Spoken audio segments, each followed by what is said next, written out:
নমস্কার বন্ধুরা, আজ নিয়ে এসেছি সম্পূর্ণ নতুন ধরনের পটলের একটি নিরামিষ রেসিপি। পটলের যখন অনেক রেসিপি আমরা ট্রাই করে ফেলি, তখন কিন্তু আমরা একটু অন্য ধরনের রেসিপি খুঁজে বেড়াই। তো সেই জন্য আজ আমি নিয়ে এসেছি সম্পূর্ণ নতুন পদ্ধতিতে বানানো পটলের একটি নিরামিষ রেসিপি।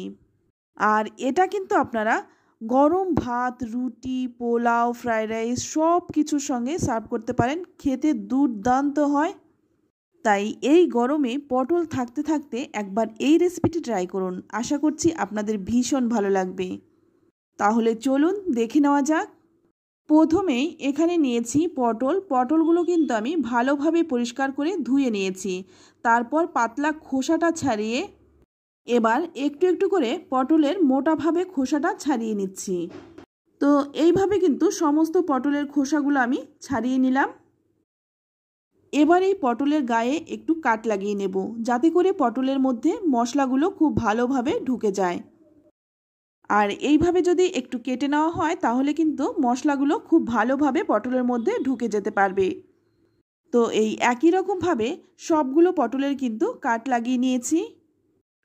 তো দেখুন সবগুলো পটলের কিন্তু কাটা হয়ে গেছে। এবার আমি একটা মশলা বানিয়ে নেব। সেই জন্য এখানে গ্যাসের উপরে নিয়ে নিলাম একটা জালি, আর এটার মধ্যে দিয়ে দিচ্ছি এক টুকরো আদা, দিয়ে দিচ্ছি 3টে কাঁচা লঙ্কা আর একটা শুকনো লঙ্কা। এবার একটা মিডিয়াম সাইজের টমেটো দিয়ে দিলাম। তারপর গ্যাসটা অন করে দেব। এবার এগুলোকে একটু ভালোভাবে পুড়িয়ে নেব। আর শুকনো লঙ্কা কিন্তু খুব তাড়াতাড়ি পুড়ে যায়, তাই শুকনো লঙ্কাটাকে আমি একটু পুড়িয়ে তুলে নেব। লঙ্কাটা পুড়ে তুলে নিলাম। এবার এই আদা আর টমেটোটাকে ভালো করে একটু পুড়িয়ে নেব। তো আদাটা একটু উল্টে দেওয়ার জন্য একটা কাঁটা চামচের সাহায্যে আমি এই আদাটাকে উল্টে পাল্টে একটু ভালোভাবে পুড়ে নেব। টমেটোটাকেও একইভাবে কাঁটা চামচ দিয়ে আমি উল্টে পাল্টে একটু পুড়িয়ে নিচ্ছি। কাঁচা লঙ্কা কিন্তু ওই তাপেই ভালোভাবে পুড়ে যাবে। তো দেখুন টমেটোটা আর আদাটাকে খুব ভালোভাবে পুড়িয়ে তুলে নিলাম। তো এখানে আমি কিন্তু টমেটো আর আদার খোসাটা ছাড়িয়ে নিয়েছি। তো এটা ঠান্ডা হয়ে যাওয়ার পর নিয়ে নিলাম একটা মিক্সিং জার। এবার এটাকে খুব ভালো করে বেটে নেব। তো অপরদিকে কড়াই গরম করে নিয়ে এর মধ্যে দিয়ে দিলাম 2 চামচ সর্ষের তেল। তেলটাকে খুব ভালো করে গরম করে নেব। আর এই দিকে দেখুন মশলাটাকে কিন্তু খুব ভালোভাবে বেটে নিয়েছি।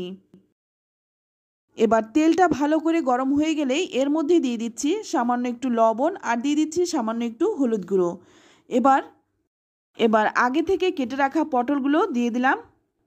তারপর পটলটাকে খুব ভালোভাবে একটু ভেজে নেব। তো 2-3 মিনিট সময় নিয়ে পটলটাকে একটু লালচে রং ধরিয়ে ভেজে নিচ্ছি। তো বন্ধুরা, পটলের তো অনেক রেসিপি অনেকভাবে খেয়েছেন, একবার এইভাবে বানিয়ে দেখুন। এতই স্বাদ হয় যে সবাই আঙুল চেটে পুটে খেয়ে ফেলবে। পটলটা ভেজে তুলে নেওয়ার পর এবার ওই বাদবাকি তেলের মধ্যেই ফোড়নে দিয়ে দিচ্ছি একটা তেজপাতা ছিঁড়ে, আর দিয়ে দিচ্ছি 2টো এলাচ, 2 টুকরো দারচিনি, সামান্য একটু গোটা জিরে।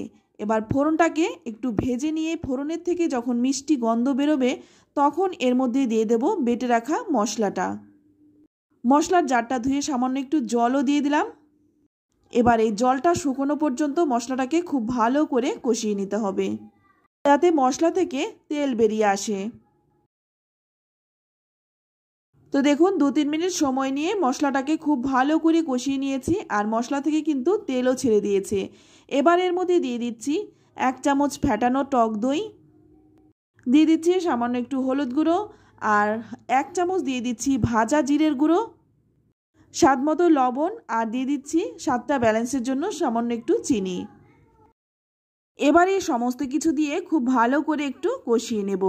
তবে এই সময় কিন্তু গ্যাসের আঁচটা লো টু মিডিয়ামে রাখবেন। 2 মিনিট ভালো করে কষিয়ে নেওয়ার পর এর মধ্যে দিয়ে দেব ভেজে রাখা পটলগুলো।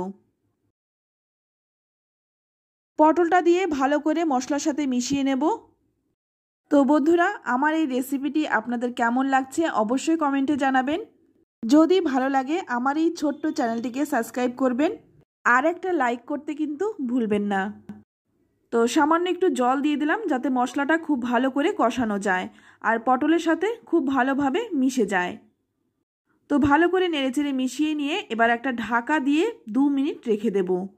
এখানে আমি একটা স্পেশাল জিনিস দেব, সেটা কি? সেটা হলো এইখানে আমি নিয়েছি 3 টুকরো পনির। আর এর পরিবর্তে কিন্তু আপনারা ঘরে কাটা ছানাটাও নিতে পারেন। এবার এই পনিরটাকে হাত দিয়ে একটু ভেঙে দেব। পনির দেওয়ার কারণে কিন্তু রান্নার স্বাদ দ্বিগুণ বেড়ে যায়। তো দেখুন আমি কিন্তু পনিরটাকে খুব ভালো করে একটু ভেঙে নিলাম। এবার 2 মিনিট পর ঢাকনাটা খুলে নিলাম আর এখন কিন্তু মশলার সঙ্গে পটলটাকেও ভালোভাবে কষানো হয়ে গেছে। এবার একটু নেড়েচেড়ে নিয়ে এর মধ্যে দিয়ে দেব ভেঙে রাখা পনিরটা। তো সম্পূর্ণ পনিরটাই দিয়ে দিলাম। পনিরটা দিয়ে আবারও কিন্তু 2 মিনিট ভালোভাবে কষিয়ে নেব।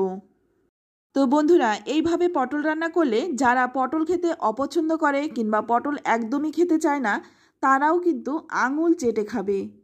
তো একটু নেড়েচেড়ে নিয়ে তারপর একটা ঢাকা দিয়ে 2 মিনিট রেখে দেব। 2 মিনিট পর দেখুন ঢাকনাটা খুলে নিয়েছি আর এখন কিন্তু ভালোভাবে কষানো হয়ে গেছে। এবার একটু নেড়েচেড়ে মিশিয়ে নিয়ে তারপর এর মধ্যে দিয়ে দিচ্ছি গরম জল। জলটা দিয়ে পটলের সাথে খুব ভালো করে মিশিয়ে নেব।